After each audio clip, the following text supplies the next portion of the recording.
Hello and welcome to a new video. Today we're going to take a look at one of the strongest teams for the Open Great League that you can run in the current meta.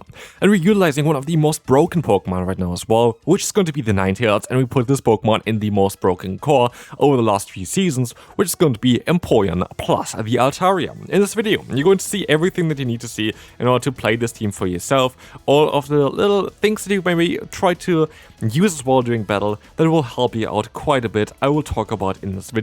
So of course, if you enjoy this type of videos, I would really appreciate it if you could leave a like and subscribe to this channel. Helps me out a ton, and let's dive right into the gameplay.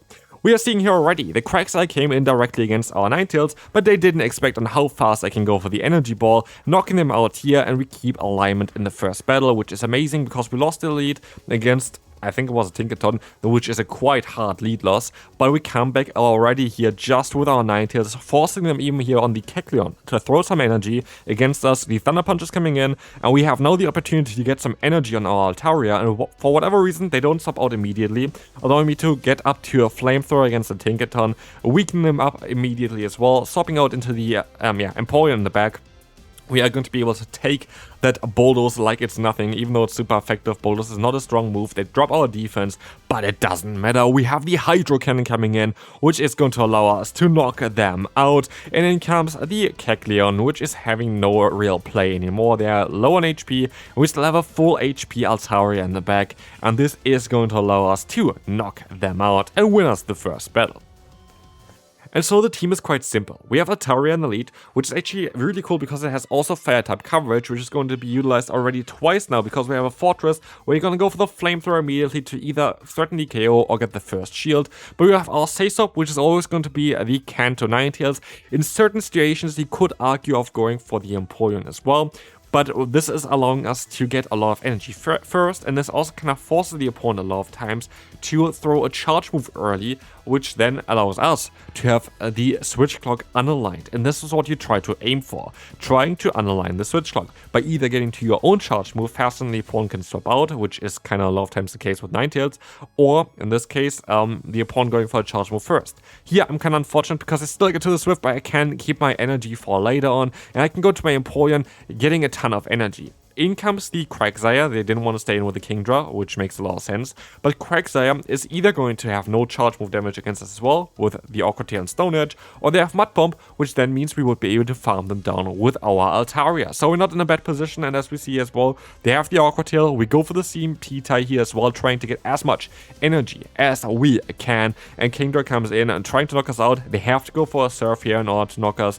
Surf is coming through, but I still have some HP and 2 charge moves out on my Ninetales, so I can just go freely into my Altaria, and now I am going to be able to just go ahead and go for that charge move spam on our Ninetales. They didn't expect it. They went for the fast move, which means I am going to be able to knock out that Fortress in time, and this means we win the battle, as the opponent's Kingdra will not get to 2 charge moves, and we can just farm them down and win the battle. So, we had 2 horrible leads already. Okay, the second one was kind of more neutral, but we have now 3 in a row, so we're in a really bad position. But here is again what I was talking about earlier. I'm not sure if it's going to actually work in this battle, but we are going to be able to get to our charge move early, and the opponent goes for their charge move next. What this means, if you take a look on the right side, our switch clock is nearly up already. Like, we have only basically 2 more charge moves to wait for. We have the energy ball, which is threatening the opponent immediately. And we have a sheer disadvantage, which is kind of unfortunate here, because in neutral shield scenario, Altaria, I want to say, the Ninetales always is going to be able to win against the Seismitoad. Like, always. There's no way that the Seismitoad can win this matchup. But with a shield disadvantage, of course, they have the option to go for Earth Power, which now forces us to swap out into the Altaria. Seismitoad is kind of the only real core breaker for this team, because Seismitoad has access to Icy Wind for our Altaria, and also, of course, Earth Power for our Empoleon. And so everything else would be totally fine. This is kind of the worst Pokemon to encounter. And maybe I should have not went for the charge move here. I'm not too sure. The opponent goes for their own Chilling Water. Okay, we actually would not be able to swap out here in time at all. And so I think in an okay position. I am going to be able to go for the Weather Ball Fire here with my Ninetales.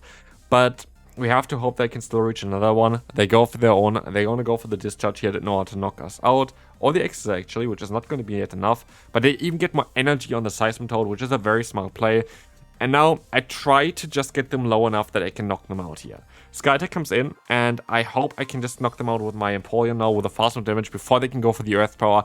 Can they still get to the Earth Power on time? Do they have enough energy? They do. And Seismitoad, sadly, a bit of a tricky Pokemon, but honestly, generally not really. Only if you're in a really shield disadvantage, which you a lot of times are not.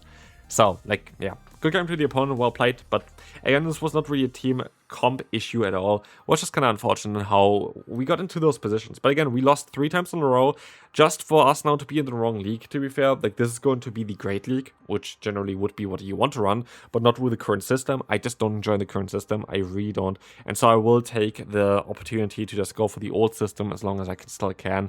Because the new system doesn't work for me. Like, this is the thing as well. Like, it's not there just like the way it looks or whatever. It just doesn't work. I have always lag. I have always like turns that I'm missing, and that's just not okay.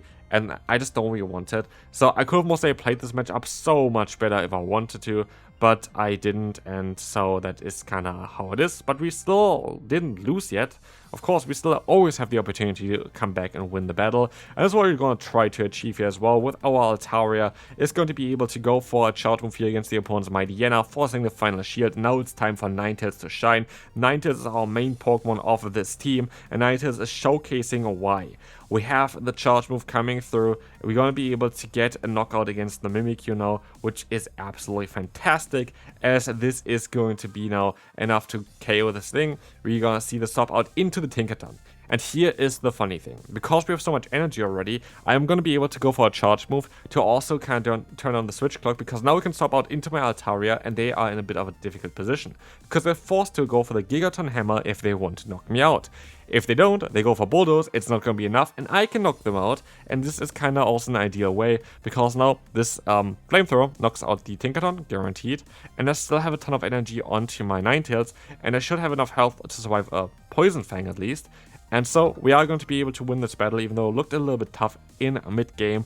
We are going to be able to knock out that Mightyena, and we can move on to the next opponent, where Ferret awaits us. And against Ferret, by the way, I would really recommend you, if you're the Altaria user, to go for the Zero Shield scenario. This is my favorite shield scenario against the Ferret, because what we can do is we can take 2 Swifts, but we're also going to be able to reach 2 Sky Attacks, and move that just needs a little bit more energy usually. We're going to be able to reach it basically before they can go for their 3rd Swift. And this makes the Zero Shield scenario the most desirable matchup in my opinion for this certain one, because now I'm going to be able to force both shields or got a lot of damage here against the opponent, and now we put them into Ember downrange. And this is amazing, because now of course we're going to get an advantage with our next Pokemon, with our Ninetales, and we can just go ahead and go for, yeah, a farm down, get a lot of energy here, and in comes the opponent's Gastrodon, which of course is going to be weak against our weather ball, our energy ball. We have so many balls on this Ninetales, as the energy ball is going to knock out the Gastrodon guaranteed. This is such an amazing match, and this is exactly why I really enjoy running the Ninetales right now. You have the coverage of energy ball, and you have so many water and ground type Pokemon specifically, basically, that I can counter with it. And in comes the Empoleon now against the Wigglytuff. We are going to be able to go ahead and take any hit, and we're also going to be able to force the opponent to forfeit here, kind of, because this game is over. Like, I'm sorry, this game is just absolutely over. There's nothing that you can say other than this. Like, it is going to be fully over, and we can move on to the next opponent, where we will have another Mightyena. Mightyena is absolutely everywhere. This Pokemon is very strong as well, like it makes sense that it's absolutely everywhere.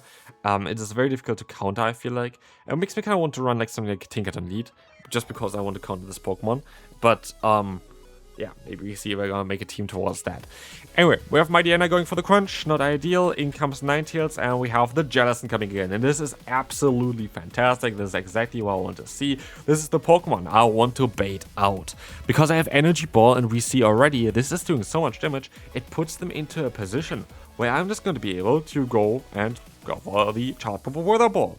Is this going to be enough to knock them out? I am not too sure. Let's find out. It is not, but one of fast move is, and this means we have a ton of energy. We got rid of the Jellicent, which is a very tough Pokemon for us to deal with. The Mightyena has to take now a Weather Ball, and how can I screw this battle still up?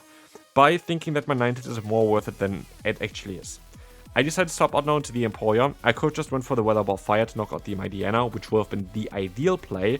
But no, I didn't expect they would get two crunches in such quick, yeah, back-to-back fashion. There we're going to be able to not take them down. We can only go into Altaria, try to weaken them, and hope for the best. In comes the Tinkaton.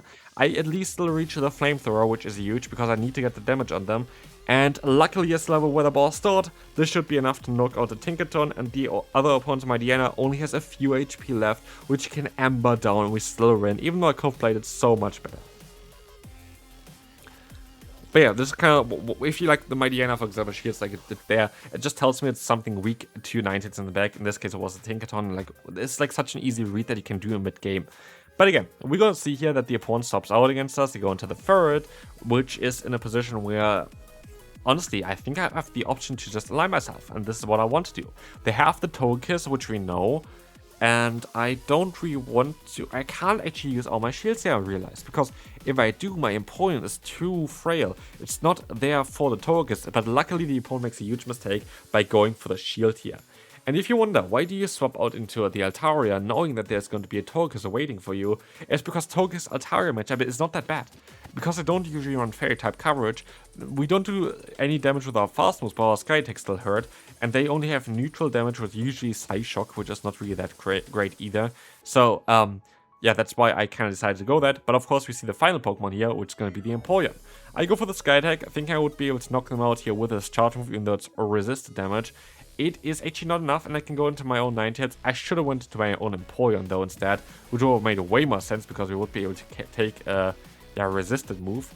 But now I get a ton of energy here, which is cool. The Togekiss comes in, and I will use my final shield on this Pokemon. The Aura Sphere needs to be shielded. The Hydrokin is coming in now though, doing a ton of damage against the opponent, putting them into farm down range for our Pokemon. In comes the Ferret. They go for the Brick Break, which is gonna get us low, but not knocking us out. And now we are going to be able to go for the full farm down, and the opponent forfeits its battle. Empoleon against Altaria, we're gonna swap out into our own Ninetales. This is again where Ninetales actually is gonna shine because you're gonna be able to outspeed them. And while we mostly wouldn't win this 2-shield scenario, we would get into the position where you could even swap out again and get all shields down. But the opponent swaps out before. Doesn't mean this is now game over for us? Not really, because Ninetales is going to be now going up against Lickilicky. They do super effective damage, but we just spam so incredibly fast. Look at this, we have another charge move stored, 3 back to back, and now we have the option again to swap out, and this is the benefit of the Ninetales. You're just going to be able to turn on the switch clock so incredibly fast that you're going to be able to swap out of most bad matchups. And this is why this thing is such a good save swap, because you can just kind of align before the opponent swaps, and then afterwards, when they swapped already, you are going to be able to utilize your shields and then just align yourself afterwards, which is so incredible for like this Pokemon. It's like the only Pokemon they can really do it in this kind of fashion, and it's like such a strong pick for the current meta. Of course, like one of the most commonly used Pokemon, Ninetales as well. But also this team is very good against other Ninetales, with Altaria, which is like a hard counter to Ninetales, and then the Empoleon in the back, which is still gonna do some solid damage. Here I show one for Ember instead of the Metal Sound down. I think Ember down would have done more damage and would have knocked them out. And in the back there's gonna be Corsola. And that is game. I don't have enough to deal with Corsola. Corsola is so incredibly bulky, but still has such strong fast move pressure. It's very difficult to deal with it for us in the current position. As we're gonna see there as well, like this game is practically over. The Nightshade is coming through, and yeah, our Empoleon might be able to still go for the Hydrocan there, doing some solid damage, but it's just not going to be enough to knock them out. And so this is going to be it for this video. This is a very strong team to run in the current meta. You saw how you use it as well. Hopefully you enjoyed it. If you did, feel free to leave a like, and I'll see you then.